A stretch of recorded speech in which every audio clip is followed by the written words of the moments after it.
I don't know about you, but I'm so excited for this eclipse coming up. Excited and also nervous because it's the culmination or the ending, the finalization of what began 7 years ago in around March, April. So if you can remember back to 2016, March, April, and think like, did you start something? Was there some kind of new beginning for you?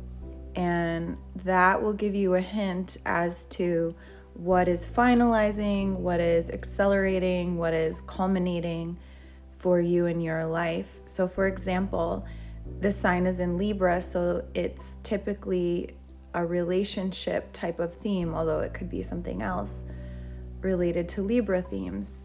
There are a lot of different things that could have started for you in 2016, but just try to think back to that time and see what comes up during this eclipse. I think it's going to be interesting because it also could be a challenge. It really depends on your chart. I know for me, I have challenges coming up and I'm just hoping that I can handle it. But also what I think is really interesting is the blood moon that is happening on election day. So I guess we just sit back and enjoy the show and just try to stay strong through whatever happens in our own lives due to this eclipse. Another thing to be aware of is during eclipse season, sometimes there is a letting go of something for our highest good.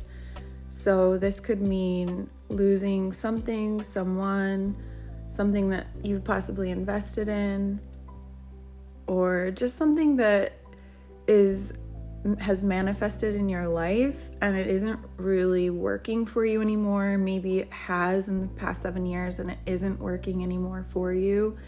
It's not for your highest good anymore. It served its purpose. And it could be someone in your life. It could be something in your life. But I don't want to scare anyone because this isn't like a guaranteed like that it's going to be that serious. It could be something like a lot smaller than that.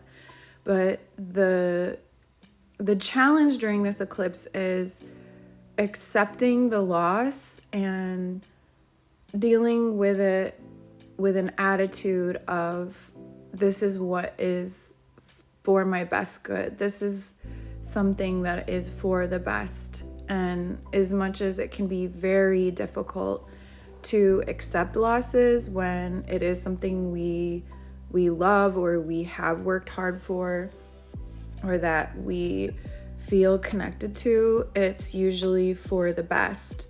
So around this time, it doesn't need to be like the literal day of the eclipse. It can be a month.